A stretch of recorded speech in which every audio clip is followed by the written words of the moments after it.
ज्या डोळ्यांनी कधी जग पाहिलं नाही, आज तिच्या कर्तृत्वाने जग वेडं झालंय. डोळे नसले तरी तिच्यातला आत्मविश्वास कधी डगमगला नाही आणि हाच आत्मविश्वास तिची ढाल बनला आणि ती झाली देशातील पहिली महिला अंध न्यायाधीश. ही गोष्ट आहे केरळच्या पहिल्या महिला अंध न्यायाधीश थान्या नाथन यांची. जन्मजात अंधत्व असूनही 24 वर्षाच्या थान्या यांनी केरळ न्यायिक सेवा परीक्षेमध्ये घवघवीत यश संपादन केलंय. त्या केरळच्या पहिल्या 100% दृष्टीहीन महिला जज बनल्या आहेत. त्यांच्या या यशाने संपूर्ण देशाचं लक्ष वेधून घेतलंय.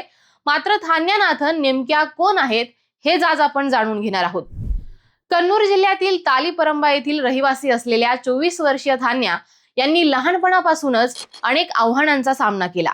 सुरुवातीचं शिक्षण विशेष शाळेत झाल्यानंतर त्यांनी 10वी आणि 12वीचं शिक्षण सामान्य शाळेतून पूर्ण केलं. त्यानंतर कन्नूर विद्यापीठातून LLB ची पदवी मिळवली. विशेष म्हणजे संपूर्ण लॉ कॉलेजमध्ये त्या एकमेव दृष्टीहीन विद्यार्थिनी होत्या. तरीही त्यांनी अभ्यासात नेहमीच आपलं अव्वल स्थान हे टिकवून ठेवलं. जन्मानेच मिळालेलं अंधत्व हे पदरात असतानाही त्यांनी ब्रेल लिपी, स्क्रीन रीडिंग तंत्रज्ञान आणि अढळ संकल्पाच्या जोरावर आपलं शिक्षण पूर्ण केलं.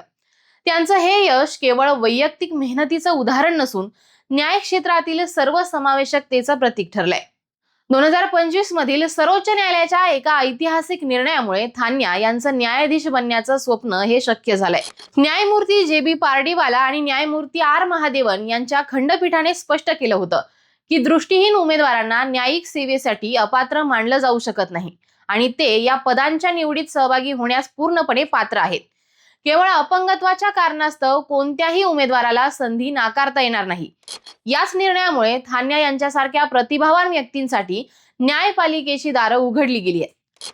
डोळ्यांनी पाहता येत नसलं तरी आधुनिक तंत्रज्ञानाच्या मदतीने थान्या यांनी कायद्याचं ज्ञान आत्मसात केलं.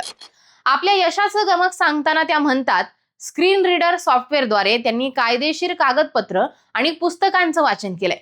महत्वाच्या कलमांचा आणि केस स्टडीचा अभ्यास करण्यासाठी त्यांनी ब्रेल लिपी आणि ऑडिओ नोट्स या माध्यमांचा वापर केला. त्यांनी काही काळ तालीपरंबा येथे वकिलीची प्रॅक्टिस केली, ज्यामुळे त्यांना न्यायालयीन कामकाजाचा प्रत्यक्ष अनुभव मिळाला. थान्या नाथन यांची ही कामगिरी ऐतिहासिक ठरली आहे, कारण दिवाणी न्यायाधीश म्हणजेच सिव्हिल जज या परीक्षेमध्ये त्यांनी दिव्यांग श्रेणीतून राज्यात प्रथम क्रमांक पटकावला आहे. थान्या या भारतातील दुसऱ्या 100% दृष्टीहीन न्यायाधीश ठरल्या. यापूर्वी 2013 मध्ये राजस्थानचे ब्रह्मानंद शर्मा हे देशातील पहिले पूर्णतः दृष्टीहीन न्यायाधीश बनले होते. जागतिक स्तरावर 1991 मध्ये युनायटेड किंगडम मध्ये सर जॉन अँथनी वॉल हे जगातील पहिले 100% अंध न्यायाधीश बनले होते.